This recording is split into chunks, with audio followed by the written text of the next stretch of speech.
नमस्कार सभी को। मैं शालिनी केवी टीचर आपका अपने चैनल पर स्वागत करती हूँ। हमारा यह चैनल इतिहास विषय को समर्पित है।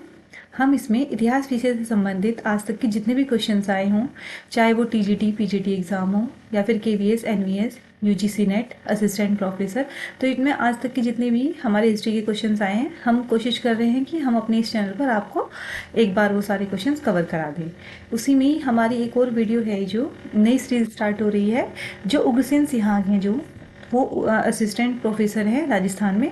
तो उन्होंने क्या किया, हिस्ट्री की एक बुक निकाली है। बुक क्या है, क्वेश्चन पेपर है, ये आपका क्वेश्चन बैंक है, जिसमें आपके स्कूल व्याख्याता, सहायक अध्यापक और सेट का जो एग्जाम है उनके क्वेश्चन पेपर है आपके।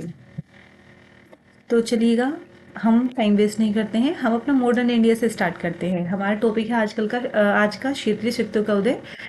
तो इसमें देखिएगा, हमारा पहला क्वेश्चन है, विजयनगर शासकों ने न्याय के लिए 4 प्रकार के न्यायालय गठित किए, निम्नलिखित में से सर्वोच्च न्यायालय कौन सा था। देखिए, इसमें जो आपके ये उग्रसेन सिहाग हैं, इन्होंने बताया हुआ है कि इसमें हमने जो क्वेश्चन पेपर है, इसमें कम से कम भी 15,000 फैक्ट हम लोगों ने कवर किए हुए हैं। तो कुछ क्वेश्चन साथ के साथ इन्होंने जो एक्सप्लेनेशन दी है, तो उसमें बहुत सारे फैक्ट इन्होंने कवर किए हैं, वो देखेंगे आप तो आपको पता चलेगा। बहुत अच्छा आपका ये एक तरीके का क्वेश्चन पेपर है। तो 4 प्रकार के न्यायालय कौन कौन से बताए इन्होंने, कि प्रतिष्ठित है, चाला है, मुद्रिता है और शास्त्रीयता है। तो इसमें से इसने कहा है सुप्रीम कौन सा था, तो कौन सा था भैया आपका, ये आपका सारिस्त्रा। तो इसमें इसे कौन हेड करता था, इसमें राजा स्वयं बैठता था, स्वयं न्याय करता था। दूसरा आपका कौन सा होता है, दूसरा था आपका मुद्रिता। मुद्रिता आपका केंद्र द्वारा नियुक्त न्यायालय होता है। एक आपका होता है चाला या फिर चला, ये सर्किट कोर्ट होता है। और फिर एक बचता है आपका प्रतिष्ठित, ये आपका ग्रामीण न्यायालय होता है। ठीक है। जौनपुर नगर की स्थापना किसने की थी, तो जौनपुर नगर की स्थापना फिरोज तुगलक ने की थी। किसकी याद में, मोहम्मद बिन तुगलक की याद में। और फिरोज तुगलक ने कम से कम भी 300 नगर की स्थापना की थी। किस विजयनगर के शासक ने हजारा मंदिर का निर्माण कराया, तो हजारा मंदिर का निर्माण कौन कराते हैं भाई, कृष्णदेव राय। कृष्णदेव राय ने क्या किया था, हजारा मंदिर का निर्माण भी कराया था। साथ के साथ इन्होंने अपनी माँ की याद में नागलपुर और अपनी पत्नी की याद में हासपेट शहर तथा उड़ीसा विजय के प्रतीक के रूप में इन्होंने विजय भवन या फिर सिंहासन पंच का निर्माण कराया था। अगला क्वेश्चन, किस विदेश यात्री ने विजयनगर साम्राज्य में 300 बंदरगाहों का वर्णन दिया है, तो 300 बंदरगाहों के बारे में किसने कहा है भाई, अब्दुल रज्जाक ने। साथ के साथ कई बार ये क्वेश्चन में पूछ लिया जाता है कि विजयनगर साम्राज्य में 200 प्रांतों के बारे में किसने बताया है, तो ये अगर आपको पता है तो आप कमेंट कीजिएगा। क्वेश्चन नंबर 5, निम्नलिखित यात्रियों में से किसने उल्लेख किया है कि विजयनगर में मल्लयुद्ध करने वाली, ज्योतिष विद्या जानने वाली और भविष्य करने वाली स्त्रियां हैं, तो ये वाली बात किसने कही थी, नुनीज ने। नुनीज ये कहते हैं कि विजयनगर में मल्लयुद्ध करने वाली, ज्योतिष विद्या जानने वाली और भविष्यवाणी करने वाली स्त्रियां हैं। विजयनगर में महिलाओं की स्थिति सामान्यतः उन्नत थी।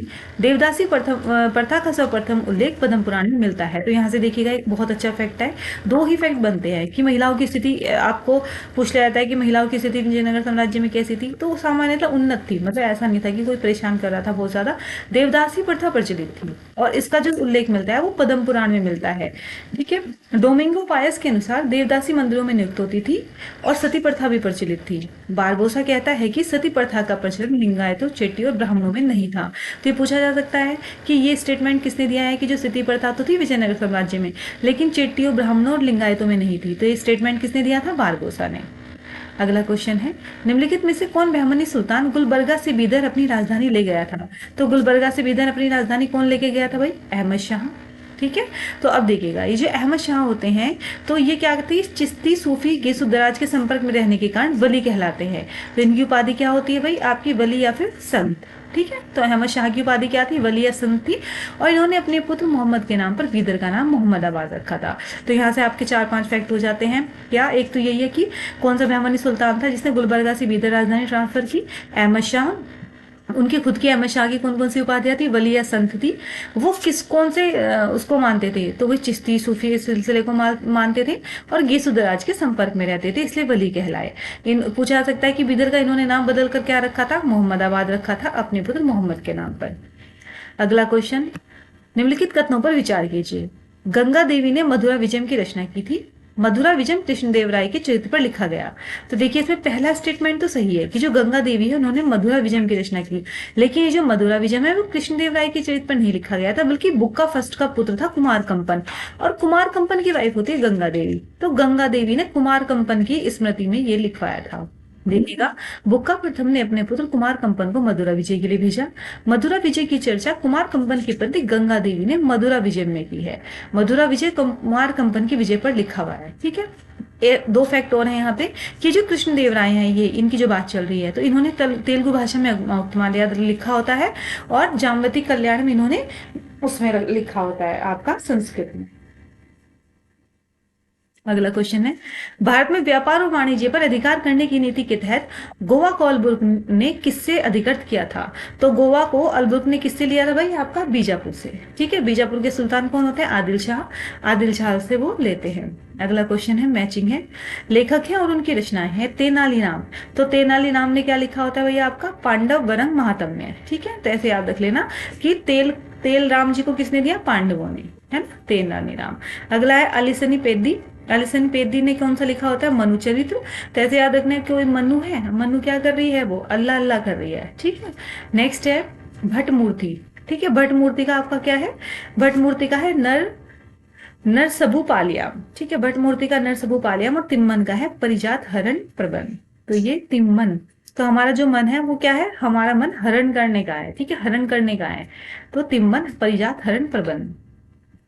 चंडी द वोर रचना किसकी है? तो चंडी द वोर रचना है गुरु गोविंद सिंह की। ठीक है, गुरु गोविंद सिंह ने चंडी द वोर तो लिखा ही था, साथ के साथ इन्होंने लिखा है आपका एक तो विचित्र नाटक और कृष्ण अवतार। ठीक है, और जफरनामा। विचित्र नाटक इनकी आत्मकथा है, कृष्ण अवतार और जफरनामा ये भी गुरु गोविंद सिंह ने ही लिखी थी। जफरनामा की रचना गुरु गोविंद सिंह ने फारसी भाषा में की थी।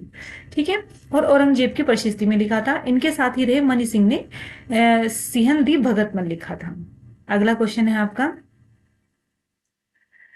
तालीकोटा का युद्ध के समय विजयनगर साम्राज्य की वास्तविक शक्तियां किसके हाथों में थी? तो तालीकोटा का युद्ध होता है आपका 1565 में। उस टाइम विजयनगर की जो वास्तविक शक्तियां, वास्तविक कहा है इन्होंने। ठीक है, तो देखिएगा, वैसे तो उस टाइम पे सदाशिव राय शासक थे, लेकिन उस टाइम वास्तविक शक्तियां राम राय के हाथ में थी। ठीक है, अगला है फिर से मैचिंग, राजवंश और उनकी शहर दिया हुआ है, जैसे आदिल शाह, कुतुब शाह, इमाद शाही और निजाम शाही। ठीक है, ये शहर कहाँ कहाँ पे हैं, मतलब ये कौन से वंश कहाँ कहाँ पर थे। ठीक है, तो इन्होंने बताया आपका, देखिएगा, आदिल शाही। आदिल शाही कहाँ था आपका? आदिल शाही था आपका बीजापुर में ही। और आपका कुतुब शाही कहाँ था? कुतुब शाही सबको पता है, गोलकुंडा में। इमाद शाही बरार और निजाम शाही अहमदनगर। तो ये जो सामने लिखा हुआ है ये सब सही लिखा हुआ है। मुगल राजत्व के तुर्क मंगोल सिद्धांत का प्रतिपादन किसने किया था? तो मुगल राजत्व के तुर्क मंगोल सिद्धांत के बारे में किसने बताया था? आरपी त्रिपाठी ने। आरपी त्रिपाठी ने मुगल प्रशासन को तुर्क मंगोल सिद्धांत कहा है। वहीं जे.एफ. रिचर्डसन के अनुसार यह कि मुगल प्रशासन केंद्रीकृत था।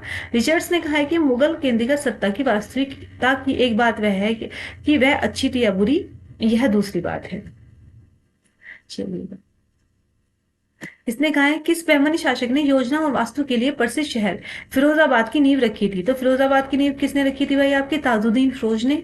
ठीक है, इन्होंने फिरोजाबाद नगर बसाया था। ताजुद्दीन फिरोज जो थे, और इनका ही आप इन्होंने सोनार की बेटी का जो युद्ध हुआ था ना देवराय फर्स्ट से, तो इन्होंने सोनार की बेटी के युद्ध में जीत गए थे, देवराय फर्स्ट हार गया था। ठीक है, जब देवराय फर्स्ट हारा था तो उसने क्या किया था? अपनी पुत्री का विवाह इनसे किया था, और साथ के साथ बांकापुर का क्षेत्र भी इन्हें दहेज में दिया था। चलिए, निम्नलिखित में से कौन से तत्व विजयनगर साम्राज्य के विकसित चरणों के मंदिरों में देखे जा सकते हैं? तो विजयनगर साम्राज्य के जो मंदिर थे उनमें क्या क्या देखा जा सकता है? गोपुरम, कल्याण मंडपम, अलंकृत स्तंभ छते और स्तंभों के नीचे कर्ण सज्जा। तो देखिएगा, ये सारे की बातें विजयनगर साम्राज्य के मंदिरों में थी। गोपुरम भी था, कल्याण मंडपम भी, अलंकृत उनके स्तंभ होते थे और छते भी, साथ के साथ स्तंभों के नीचे कर्ण सज्जा होती थी। ठीक है, अब अगला क्वेश्चन है आपका, इसामी ने निम्नलिखित में से किस शासक को अपनी कृति फुतह उस सलातीन समर्पित की थी? तो फुतह उस सलातीन किसको समर्पित की थी भाई? उन्होंने अलाउद्दीन हसन गंगू को। ठीक है, जो हसन गंगू थे उनको। ये हसन कांगू ना होकर के हसन गंगू है। ठीक है, चलिएगा, अगला क्वेश्चन है आपका, तुलुक वंश निम्नलिखित शासकों को कालक्रम में व्यवस्थित करे। तुलुक वंश के शासक हैं जो, उनको बताना है हमें, कालक्रम में लगाना है। ठीक है, तो देखिएगा आपका इसमें है, इसके एक्सप्लेनेशन देखिएगा। तुलुक वंश के शासकों का जो कालक्रम है वो ये था, सबसे पहले तो वीर नरसिम्हा होते हैं, फिर उसके बाद कृष्णदेव राय, अच्युत देव राय, वेंकट प्रथम और सदाशिव राय। ठीक है, चलिए आज 20 क्वेश्चन ही कवर करते हैं। ठीक है, और दूसरी वीडियो लेके आते हैं। आपको मेरी वीडियोस पसंद आती है तो प्लीज चैनल को आप सब्सक्राइब करें और वीडियोस को लाइक करें। Thank you so much.